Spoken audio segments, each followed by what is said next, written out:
Hi guys, দেখো আমার বিট্টু কত খুশি আছে।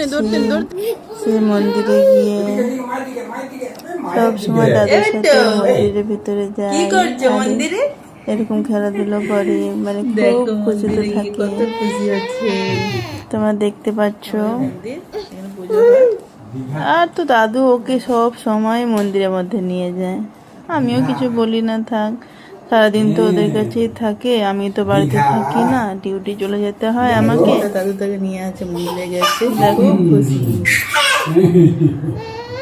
তোমরা অনেকে জিজ্ঞেস করো আমি কাজ করি, তো সময় এলে আমি বলবো, ঠিক আছে।